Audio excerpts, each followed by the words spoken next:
Hi guys, as you all know IBPS का revise calendar आ गया था। उसके हिसाब से आपका जो प्रीलिम्स है वो अगस्त में स्केड्यूल है एंड इस वीक आपका आईबीपीएस पीओ का नोटिफिकेशन आने ही वाला है।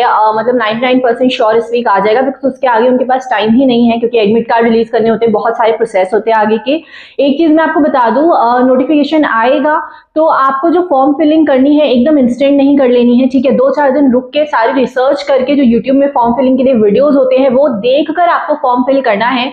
क्योंकि अभी जब एसबीआई क्लर्क का रिजल्ट आया है तो मेरे पास बहुत सारे कमेंट्स आ रहे हैं कि मैम मैंने हैंडराइटिंग सैंपल में ये लिखना मिसिंग हो गया है, हैंडराइटिंग में ये गलती हो गई है, या मेरे फादर के नाम के आगे ये था और ये स्पेलिंग मिस्टेक हो गई है, तो क्या डीवी के टाइम पे कोई इशू आएगा कि नहीं आएगा। देखो, छोटी छोटी माइनर मिस्टेक्स जो होती है वो एक्सेप्टेबल होती है, वो लोग एक्सेप्ट कर लेते हैं, एफिडेविट देकर काम चल जाएगा।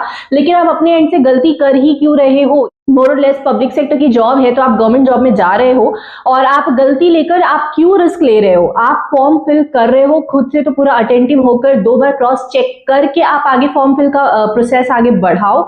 और अगर आप कहीं और से फिल करा रहे हो जाकर तो भी आपको पूरा अटेंटिव होकर चेक करके आगे प्रोसीड करवाना है। ऐसा नहीं कि वो अपने से फिल कर दे रहा है, आप बस बैठ के देख रहे हो, ये नहीं करना है। अटेंटिव रहो और सारी चीजें हो, चाहे हैंडराइटिंग सैंपल हो, कुछ भी हो, आप अवेयरनेस के साथ उसे फिल करो, ठीक है। कोई भी गलती की गुंजाइश नहीं होनी चाहिए। सेकेंडली मुझे बोलना था कि आपके जो नोटिफिकेशन है जो कि जल्दी आने वाला है, आईबीपीएस में जनरली 3-3.5 हजार ऑन एन एवरेज वैकेंसी होती है। कभी कभी 4-5 चली जाए तो वो बहुत अच्छी बात होती है, लेकिन आप मिनिमम में 3-3.5 इतने तो मान के चल सकते हो। अब देखो यार, देख के लगता है कि क्योंकि एसबीआई पीओ में बहुत ही कम वैकेंसी आई है, सारे एग्जाम्स में कॉम्पिटिशन बहुत बहुत बढ़ रहा है, ठीक है।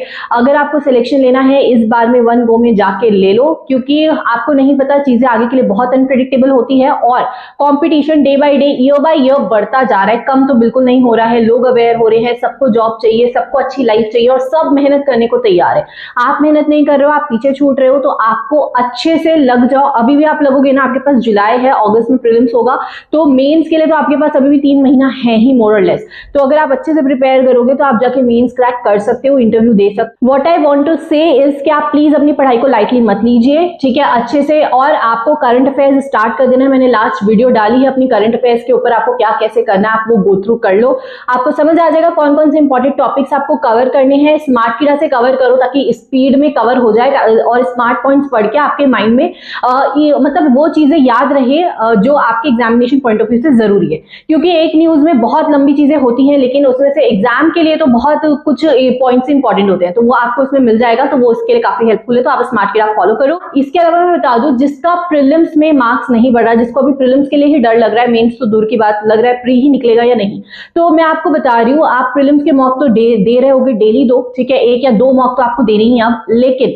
आप जो है मेंस के लिए कुछ क्वेश्चंस मेंस लेवल के लगाना स्टार्ट करो। मेंस के लिए भी थोड़े प्रिपरेशन स्टार्ट करो। मैं बता रही हूँ, इसका हेल्प सिर्फ आपको मेंस में नहीं होगा, प्रीलिम्स के मार्क्स भी जो बूस्ट होते हैं वो मेंस के कारण बूस्ट होते हैं। जब आप मेंस लेवल के क्वेश्चन लगाते हो, आपका दिमाग एकदम इवॉल्व होना स्टार्ट होता है, तो जब ब्रेनस्टॉर्मिंग होती है इतनी ज्यादा, तो प्रीलिम्स अपने आप ना, यहाँ पे आपको प्रीलिम्स थोड़ा हल्का लगने लगेगा, इजी लगने लगेगा, तो आप यहाँ पे और क्वेश्चन अटेम्प्ट कर पाओगे और अपने आप ही मार्क्स प्रीलिम्स में बढ़ने लगेंगे। तो अगर आपको प्रीलिम्स में मार्क्स बढ़ाने हैं तो भी आपको टारगेट मेंस को ही करना है। बाकी एक डिटेल स्ट्रैटेजी वीडियो में जल्द ही लाने वाली हूँ कि आप आईबीपीएस पीओ मैंने कैसे प्रीलिम्स मेंस सब क्लियर किया है, ठीक है। कई बार अच्छे मार्क्स आए हैं वेरियस सब्जेक्ट्स में, तो आपको वो हेल्प करेगी बिल्कुल। आप उसके लिए चैनल सब्सक्राइब कर लो और जुड़े रहो ताकि आपको पता लगे कि मेरी वीडियो आ गई है। कोई भी डाउट हो तो कॉमेंट कर देना नीचे। यस, टेलीग्राम ज्वाइन कर सकते हो, मैं लिंक नीचे डाल दूंगी। Will meet you in the next video. Thank you.